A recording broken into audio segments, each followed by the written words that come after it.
This year we're doing town halls, virtual town halls, and we did a virtual family empowerment day on Monday in place of our regular family empowerment day.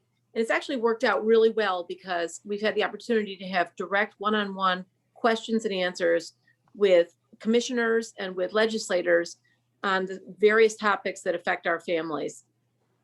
So I'm Paige Pierce. I'm the CEO of Families Together in New York State. We're a family-run, family-governed organization, meaning that we're over 2/3 of our board of directors and almost all of our staff are either family members or young people with lived experience in the multiple systems that we call the child-serving systems in New York State. Our motto is nothing about us without us, meaning that we have some expertise with our lived experience that can be helpful in helping shape policy and helping to determine what kinds of things work best for our families and young people. So we're here to help. We're here to be a resource to policymakers and state agency folks who are making decisions each day that are impacting our families. I'm really pleased to have several young people and family members today who are going to speak and ask questions. And I'd like to introduce, we have two people from the State Education Department today, Commissioner Betty Rosa and Assistant Commissioner Kathleen D. Cataldo. So I'd like to introduce Commissioner Rosa.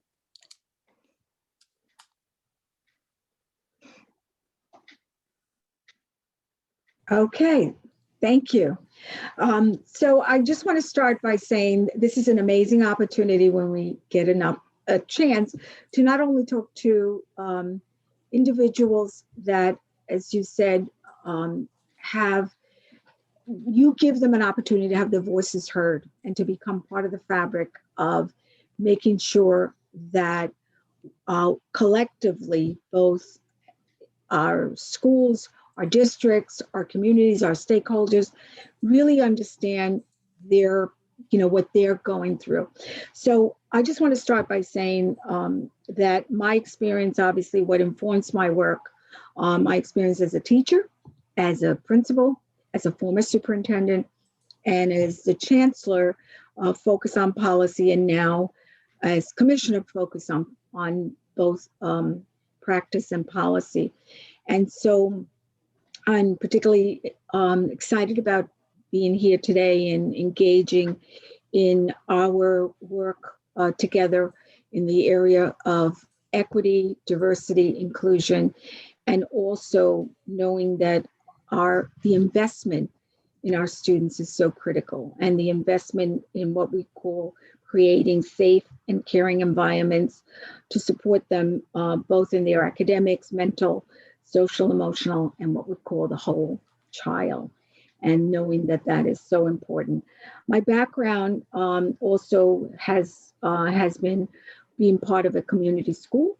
And as you know, community schools are places that not only support the child, but support the family and support the child both from a mental health, physical, and more importantly, I would say, trying to get students to be engaged and enjoy and getting them ready. And I often think about the word enjoy, having the joy in the enjoy and the engagement. And it's so critical when our students make those relationships and connections, and making sure that those connections are part of the aha moments, but they're also part of individuals that guide them on their superhighway to their successes.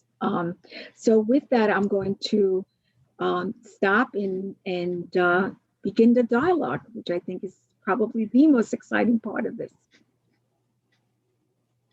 Thank you so much, Commissioner. We're really excited to have you both here. Kathleen, did you want to say a few words, or did we want to go into questions? Let's go right to the questions. Be excited. Okay, great. So it's my pleasure to introduce Lori Rivera, who is our coordinator of today's event. I'll let Lori introduce herself. Hello and welcome. Welcome, Commissioner Rosa and Assistant Commissioner Di Cataldo. My name is Lori Rivera, and I am the projects manager of Families Together. I have lived experience as well as professional experience with the special education. And it's near and dear to my heart. So I'm honored to be the team leader today.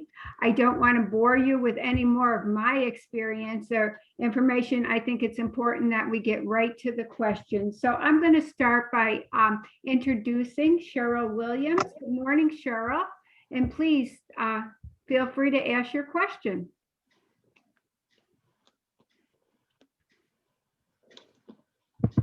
Took me a little while to unmute.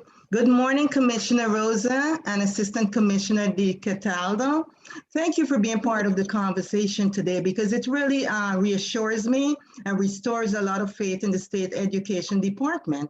So being part of the conversation, it just makes me feel confident that this conversation wouldn't end here. It will continue. So thank you for that.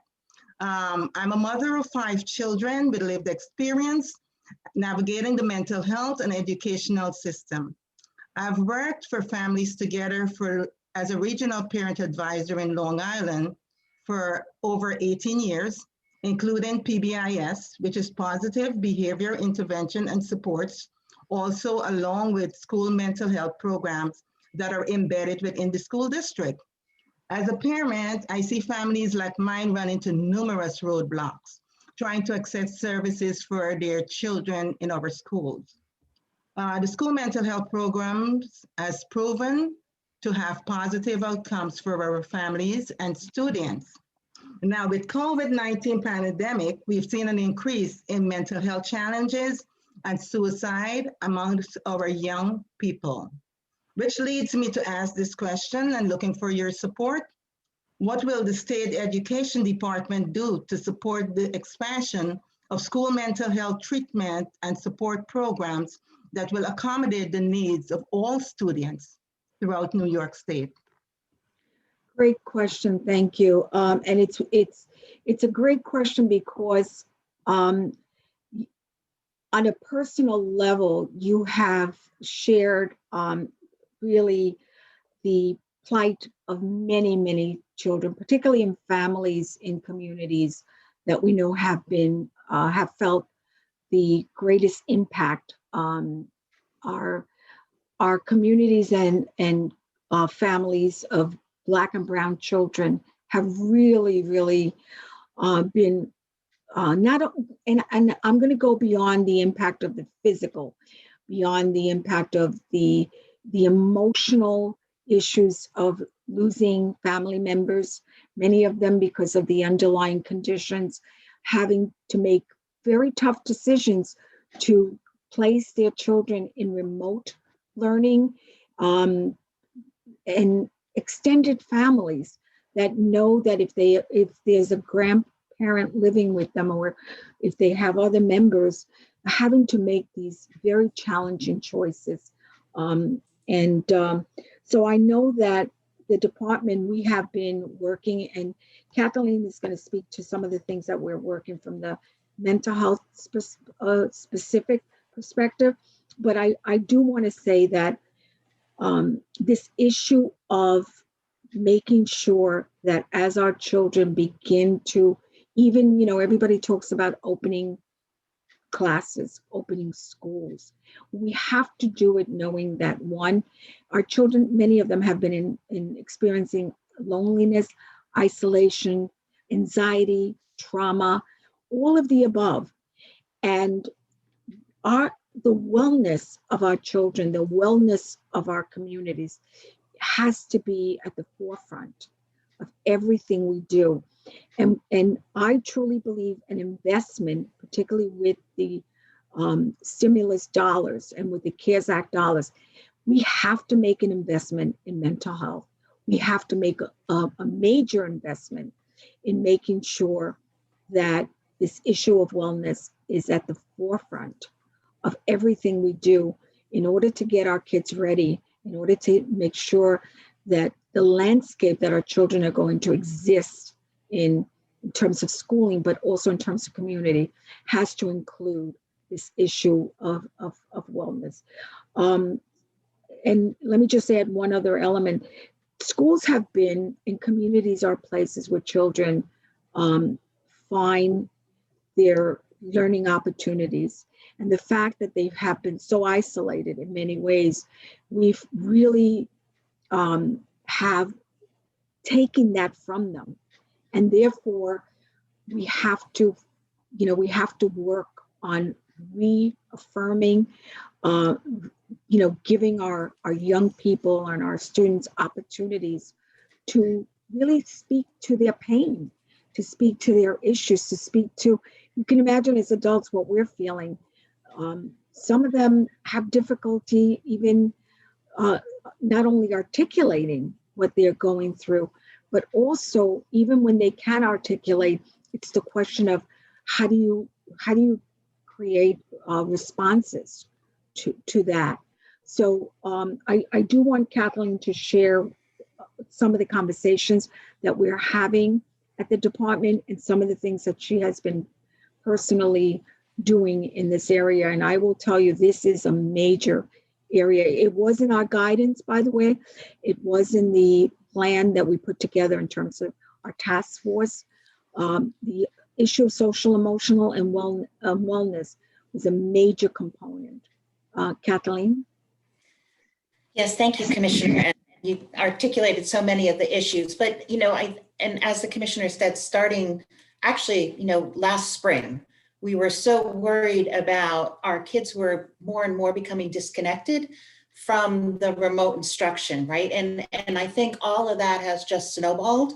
And we all know that for many of us, families, for school staff, and especially for our kids, all of this is just getting harder and harder. It's hard to accept that this is a year. So what are we doing for our kids, and how is SED, trying to support our schools? So, some of the headlines recently have been really disturbing about the huge increases of anxiety and depression with our young people.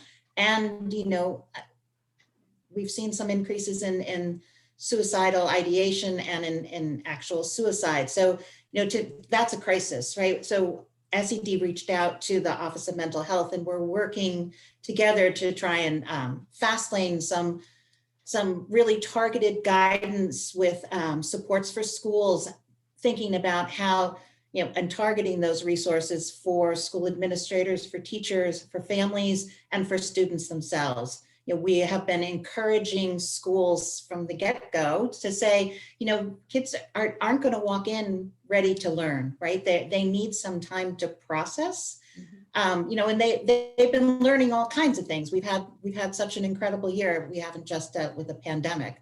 We've also dealt with civil unrest, and we've dealt with a real reckoning in our country around the treatment of our Black and Brown people. So all of those things are things that our kids are carrying with them, right? Because they're probably in front of their TVs much more than they've ever been. So they're seeing everything that's on the news.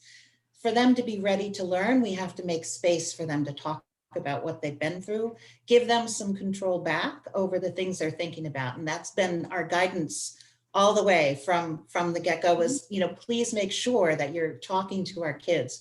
We've talked to schools about ensuring that someone is checking in with their young people, that there are, that each child has a mentor or a buddy, in addition to classrooms, right? That there are certain adults that are actually checking in on young people, trying to ensure that they're doing okay. But, there's gonna be, we have to do much more. And I think when we talk, we're all hoping that in the fall, it's going to be school as normal, but it's not, right?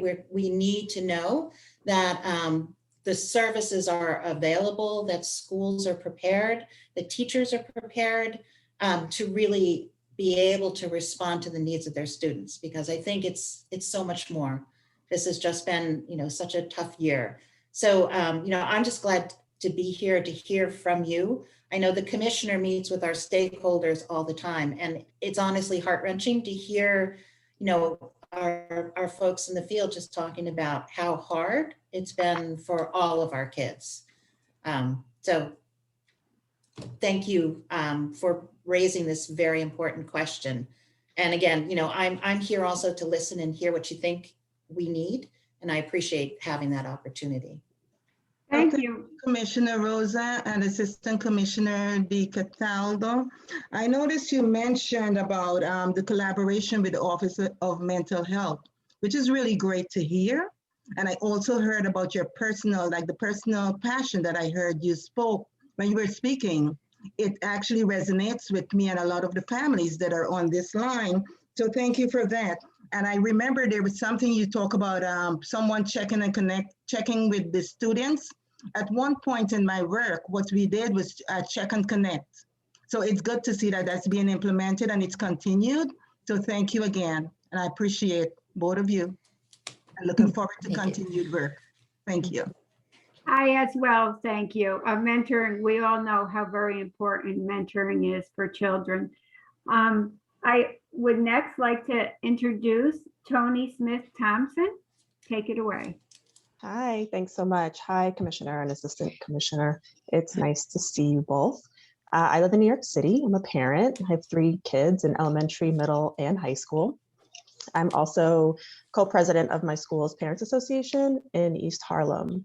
And my question is about suspensions, which is an issue I know you both have worked on extensively.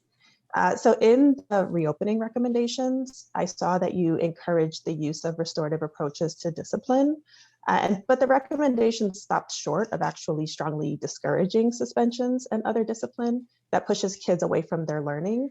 And now we're even seeing that this includes kids being locked out of remote instruction. And so I'm wondering why it continues to be acceptable for districts to use this type of punishment, and even if, as we know, the harms it causes to students, and what more the state can do to work toward ending the use of suspensions. Sure. So let me start by saying, I think just for put it into context, my work both as a principal of Special Education District 75 and my doctoral dissertation on inclusive classrooms and knowing the importance of being inclusive. And I do not, I'm one that, I'm always concerned about this whole notion of actions that exclude children versus finding strategies on how to modify and how to create spaces and ways to take children and zoom in on their, whether it's behavior that may seem inappropriate, but maybe tie into a lot of other issues, because sometimes that behavior is not necessarily, when you look at it, it's not necessarily behavior that is intentional to disrupt, but sometimes it's crying out for help, right? And we know that happens. I clearly know that in our department, we're very focused on this whole issue of knowing that it's about including kids, it's not about excluding kids. It's that this discipline of suspension, we do look at information and we do target it, by the way, as ways of even identifying schools and knowing that, this is something that we want schools to create environments that are welcoming, that are caring, that are supportive. So it overall, from a messaging, if you will, a narrative for us, it's really about trying to get schools, individual districts to really clearly understand strategies that can be used to support all students, and that suspensions are not, as a commissioner, that is not something that I truly think, excluding kids or suspending kids. Obviously, there are times that those things are used, but that should be like the last stop on the train, if you even have to use it. So we have been spending a great deal of time around this, these conversations. And I've had conversations with the city specifically about some of these issues and the misuse of them. at times, but also more importantly, the unintended consequences of these actions. And that in fact that there are other ways to help students be much more responsible and responsive to the kinds of behavior in some cases, and it's not always behavior, in some ways being good members of your class and good members of your school. I'm going to let Kathleen, because we have regulations, as you know, we have requirements, and we also have beyond that, what I talked about, expectations. And so Kathleen. Yes, thank you, Commissioner. Restorative practices is something I'm very passionate about, and I think that it is a great alternative for schools to employ, to have children learn from their mistakes as opposed to pushing them away. And I think the research, as the Commissioner said, is very clear that when we exclude our kids, when we suspend them for infractions that are not dangerous and that don't endanger the school community, they get the message, right? They understand that they're not wanted, and the research supports that one school suspension leads to that a child is twice as likely to drop out of school. So clearly schools need to do things differently.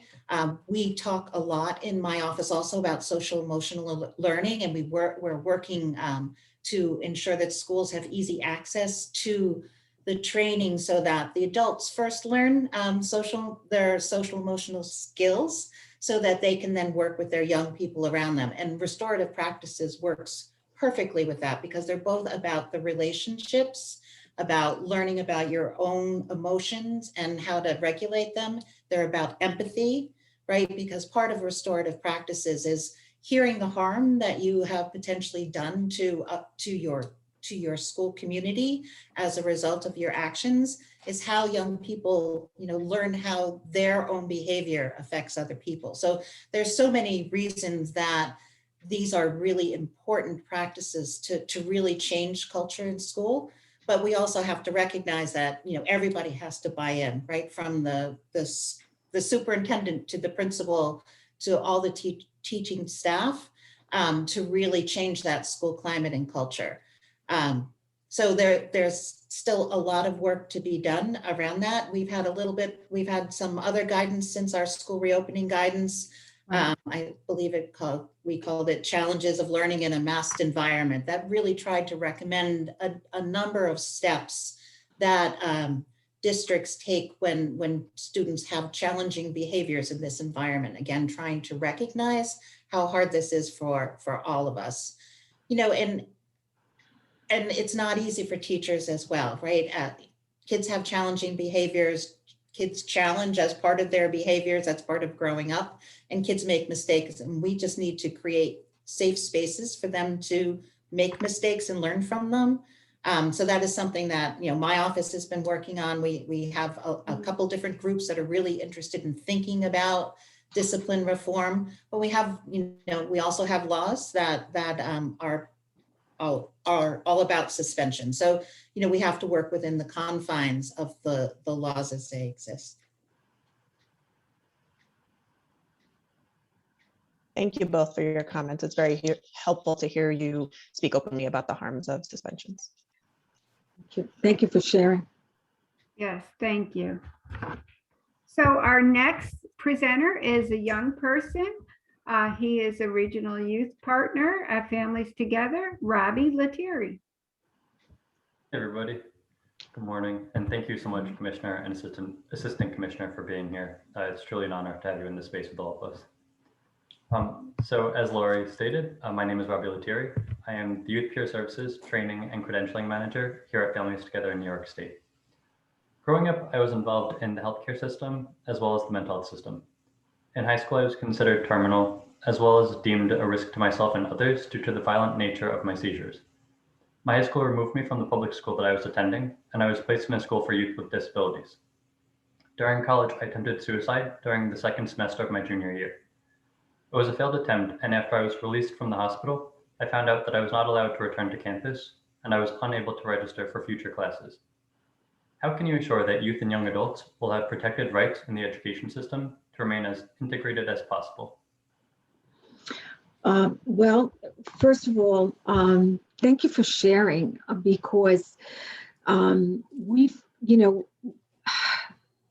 I think the most painful piece whenever I hear these incidents, these stories, and this is a very personal situation, is that it's almost, you think about society, right? And you think about the purpose and functions of schools and places that are, as somebody who's spent my entire life, not only writing about inclusive spaces and making sure that we also understand the inclusiveness, but also being responsive to differences and being responsive to needs that are very, very specific, and how do we address those? And the fact that you went through what you went through and you didn't have an opportunity, as you said, to return to a much more welcoming place is, it's difficult. And we know, we hear this, and we know that these are real situations. And every single day it makes us realize how much more work we have to do to create and put in place mechanisms and ways that individuals who work in this space understand the importance of creating the opportunities for people, young people like you and others, to continue their work, continue their journey. And so one of the things that, and again, Kathleen reminds us every single meeting we have, every single day, your story is part of that movement and that work that we have to do, along with other types of stories that we know are so critical to ensure that our, starting from an early age, our young children and our young people do not experience the kinds of, situation that you've just outlined for us. So our work is a commitment to constantly remind institutions, organizations, but more importantly, the people who work within those organizations and institutions, the importance of being the compassion, the caring, the empathy, but more importantly, having the skills to support. And, one of the things as I was listening to you is that becoming commissioner for me was important in really making sure that the message for our staff, which is truly there, so we've got some in Kathleen and others, individuals that care about a system that has to be supportive, a system that has to be service oriented, a system that makes a difference in the lives of individuals. So, we clearly, partner with various organizations that are committed, as yours, are committed to the work to ensure that these issues are addressed, and that they're addressed with compassion and with strategies to support. So I'm going to turn it to Kathleen, but I want you to know, and I pledge, and I want you to know that that every story that's like your story is, one, taken seriously, and two, we have it's a reminder that we have so much more work to do to make sure that our society becomes a society that really is committed to all of us being healthy, being part of it, but being part of it in an inclusive kind of way. So thank you. So, yeah, thank you, Commissioner. And thank you, Robbie, for sharing. That's heartbreaking to hear that the higher ed institution that you were going to reacted in that way. And we will let Bill Murphy is our Deputy Commissioner for the Office of Higher Ed. And I'm going to send him an email and just say, what are we doing? What are we doing that this could possibly happen to a young person, right? That they wouldn't be permitted back in the school. In the world of P12, so pre-K through grade 12, that's one of the things we're actually working on, again, with OMH, is trying to come up with a protocol for schools on how to prevent, deal with, and postvention for young people who reach that type of crisis that threatens, that causes them to take actions to harm themselves. Because I think it's hard for schools, right? They don't know what to do, and we need to provide that guidance, and schools have to have a protocol that makes it really clear what steps to take. Because I think sometimes people are frozen by the, I don't know what to do, so then I'm going to do nothing. And we don't want that to be the case in schools. But, and I will say that one of the things that I think will start to help as we move forward is the requirement for mental health education in schools, because that is how we're going to make it part, health includes your mental health, right? It's perfectly normal to have mental health. We all have mental health, and sometimes mental health needs some help, just like sometimes your physical health, we need to intervene. And that's what we need, how we need everyone in schools to react. And that's how we need, and by having that educational opportunity in schools, we start to deal with the stigma, because we all know what the stigma is. And, and I think, again, and we react from fear of not knowing what to do. So, we have lots of opportunities, and we have a lot of work to do to build the inclusive environments that the commissioner is talking about. But we are trying to take the right steps and and hopefully get to a place that all schools are welcoming environments for our kids, regardless of what supports they need. And that, if the schools can't provide the supports, that the right bridges to community-based organizations are made so that the young people get the supports they need. That is truly the work we need to be about. Robbie, the one thing I want to add is that that you highlighted is these issues of which Kathleen also, the signpost, recognizing them, and then the other part of it is the entry points, that once you, how organizations, how institutions provide for those entry points, right? So that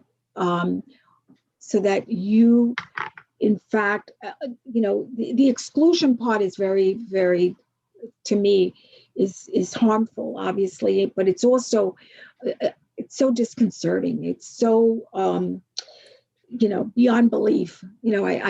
I just find that, given what you've shared and others have shared with us, that no matter how large or how distracted institutions can be, that the importance of having these entry points and having these ways and mechanisms to be welcoming and to be supportive are so important. And a lot of times, we set it up so that some of even the counselors are 1 to 1,000, right? And so how do you manage that? And how unrealistic is that? And I do think our society has not made the kinds of investments that we need to make in wellness and in the area of mental health. I don't think they've done a good job in our educational spaces, but I also don't think they've done a good job in society in general. So thank you. Thank you. Thank you both for hearing me and for your responses. I know there is no shortcut to this kind of answer, and it's going to be an ongoing process, but I look forward to us all working together in the future to address this. So, absolutely. Thank you. Thank you all. And I thank you, Robbie, for sharing your story. And I apologize for messing up your title in the beginning. Congratulations on your new position. Thank you. Next, I welcome our next ambassador, Carrie Cayton. Good morning. Thank you very much for your time and attention today. I really, truly do appreciate it. My name is Carrie Caton, and I'm from Allegheny County, which is in the Western region. I am a family peer advocate and a mom of a child that struggles with his own mental health. As a parent who has discussed this with current students, we believe mental health education to all students would empower those who struggle to change the school climate. It is my understanding that a set of guidelines were released for schools to address mental health within their curriculum.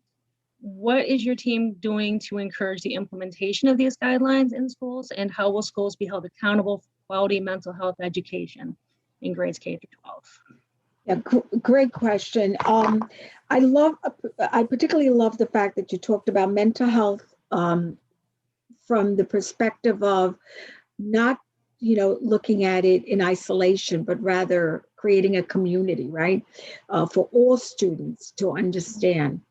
And that is really at the core of this work. The accountability part is important, but what's more important is the implementation of it as sustainability, building it into the fabric of our classrooms, our schools, and our districts, right?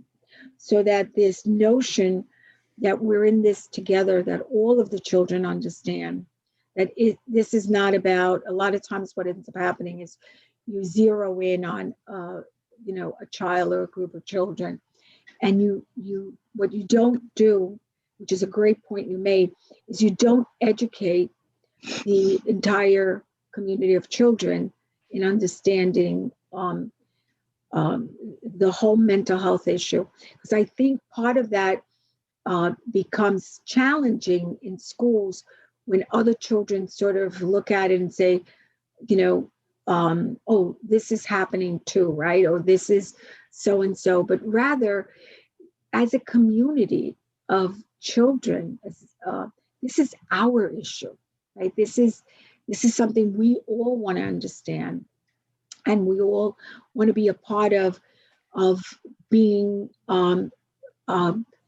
responsive and responsible for. And to your point, that's the beauty of what you just said. We take responsibility, and to really work with young children early on in understanding that, we're in this together. We take responsibility for this is critical. And so one of the things that, besides the guidance, and as you said, is really working with our leadership, with our, leadership in terms of teachers, working with our leadership in terms of principals and superintendents, that the mental health component is not just zooming in, as Robbie said, zooming in on one individual, but creating a community that really has an understanding of the importance of mental health, the importance of people not only having an understanding, but having strategies and knowing how to be responsive and responsible. And you reminded me of a story of a little, when I was principal, I had an inclusion class, and I had a little boy who had come out of a hospital setting into our school and was having challenges.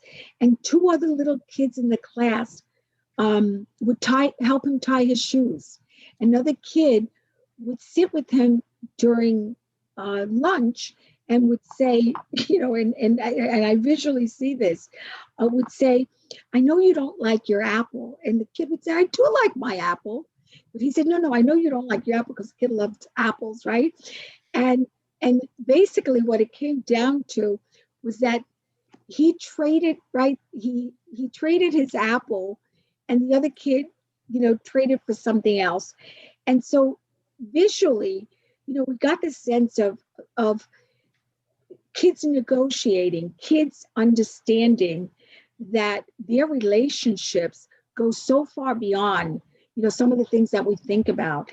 and having buddies and having, partners and having kids become connected to the issue of healthy and wellness as a community is so important. So, I'm glad you raised this issue because I think there's a great deal of work we have to do, not just in terms of the individual child or the individual children, but rather making this a class community issue, a school community issue, and a district community issue, so that it's not isolated. It's not a single story type of thing, but rather that the wellness is the responsibility for wellness falls on all of us. So thank you for that. Kathleen, I don't know if you want to add anything else in terms of some of the support that we give to our schools and our district and encouragement, because our leadership is important in this. Our leadership in terms of principals and superintendents, and really buying in and understanding the issue of mental health and wellness, and the healthy child is a healthy child in terms of all aspects, and that's why educating the whole child is so critical. So just a couple of clarifications, Commissioner, and I so love that really our conversation at State Ed is more and more talking about the whole child, right? It's not just about learning. It's not just about assessment and accountability. It is about talking about what our children need to become successful citizens. So it's a wonderful atmosphere for all of us at State Ed to work in. So the mental health and education, we did issue guidance to schools, but it's to be part of the health instruction in middle school and high school. So that's a half credit in middle school and a half credit in high school, with all the other things that are encompassed in health. So it's not a lot of time, but at least it's now included in that curriculum. SED honestly doesn't determine curriculum for schools. Each school determines their own curriculum. And I just think that's always important to remind people of. So, for all of our hundreds and hundreds of school districts, they are making those decisions themselves. And we try to provide guidance. In addition, the Mental Health Association of New York State, that same year that the law took effect, the legislature did fund the Mahaney's Mental Health Education and School Technical Assistance Center. And they work with OMH, but also closely with us about providing the supports to schools for training for teachers around mental health education, and also providing supports so that they can incorporate those pieces of education around mental health into appropriately into both K through 8 and then in middle school and high school. Thank you. I appreciate it. As an advocate, I will continue to work towards getting parents more involved and more part of the team. Thank you very much. Appreciate it. Thank you for your work. Lori, before you go on to the last question, I just wanted to point out, Commissioner, that the story you just told about the student helping with tying the shoes and the Apple conversation, that's what we call peer support. And that's really what we do at Families Together, is we have youth peer support and we have parent peer support, where people with lived experience can help support other people. And there's a level of credibility and trust that goes with having a peer teaching you something or supporting you in something. Right. Thank you. And it just immediately, as soon as she told the story, it's always a reminder that schools need to be places that truly fertile ground for that kind of work, the kind of work you're doing, but also fertile ground to remind all of us that it's really a community. It's really building that, as you said, the individual, the peer, the community, but having that support system that's responds to that child or the children or each other, and it's so important to connect this work. Thank you so very much. Before we go on, I'd just like to point out that the time is 11:50. We were scheduled to 11:45. We do have one more question, but Commissioner and Assistant Commissioner, we'd like to, be mindful. Do you have time for one more question? One more question. Believe it or not, I have at 12 o'clock. So I had a program right in Long Island right before this. So absolutely. Okay. This is Great. Without further ado, then I'll introduce last but certainly not least, our last ambassador, Courtney Lavelle. Thank you, Lori. Good morning, commissioners. Thank you for your time. My name is Courtney Lavelle, and I'm a parent in the Hudson River region. I am currently navigating securing special education services for my 10-year-old daughter and have experienced additional delays in obtaining these supports due to the unique challenges COVID has presented, allowing even more time to pass before she receives the appropriate level of help. I am more curious now than ever what the future of her educational pathway might look like in the years to come. I think COVID-19 has created a unique opportunity to reassess Regents exams, given that we have temporarily canceled them. So my question is, where are we at on the plan to rethink the Regents diploma graduation requirements and develop multiple pathways to a diploma? Thank you. Great question, Courtney. As you know, when I became chancellor, this was one of my first priorities. And, in terms of the superintendent's, designation and really working on making sure that our students with special needs were supported, but more importantly, were recognized for their talents and for beyond just having one composite, one test to determine their future. So we have been, as you know, having, unfortunately, COVID did break that up in terms of our grad measures conversation. And in fact, we are, we're in fact going to continue that work with the goal of obviously being responsive to a long-range need for our state in terms of all of our students. And what we want to try to do is really honor the fact that children have different talents, different needs, different ways of learning. I think my special ed background obviously informs that desire to keep that as a core. And, again, as I shared earlier, I worked in District 75. I ran a residential program.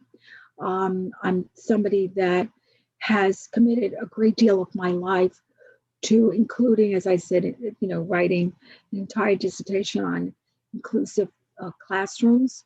And so I really do want to see that we have different approaches to honor the work that our children do. And so we've started down that road early on, and we are going to be picking that up in late spring, re-evaluating the information we receive. But we also want to incorporate some of the lessons we've learned, good or bad, during this pandemic, and incorporate those into what has not worked and address those, and what has worked, and make sure that that becomes part of the conversation. So we are looking at the fall as resuming this work, because as you know, Courtney, this is important to all children, but this is particularly important to those children that have not had the opportunity to exit after spending, X number of years with a diploma. And so we are very committed to this issue, and we will continue to work with parents like you and others to give voice to the importance of this work.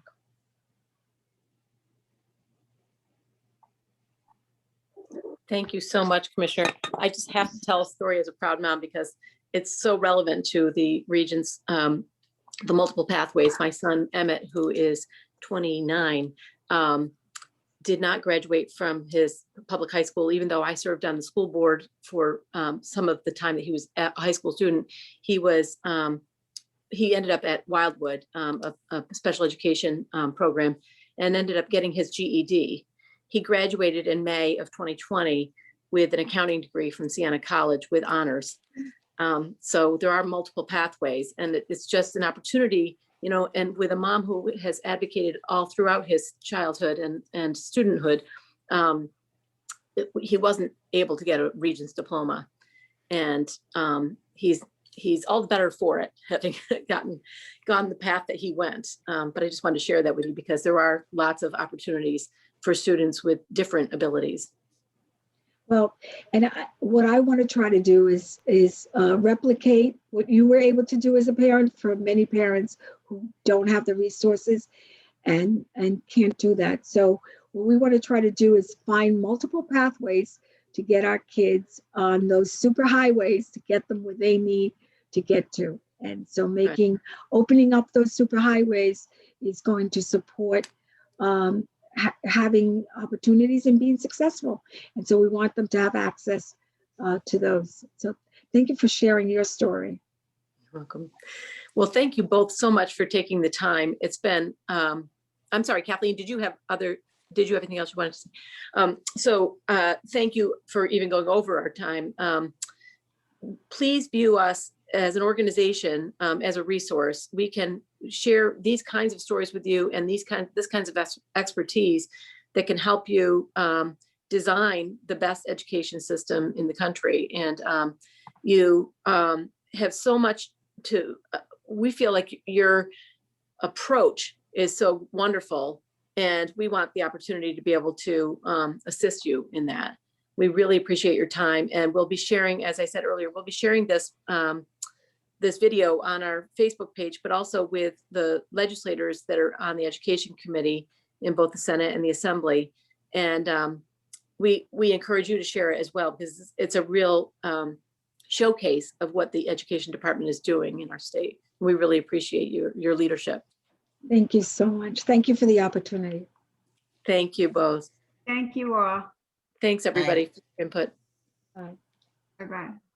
Bye, everyone. Thank you. Bye, everybody.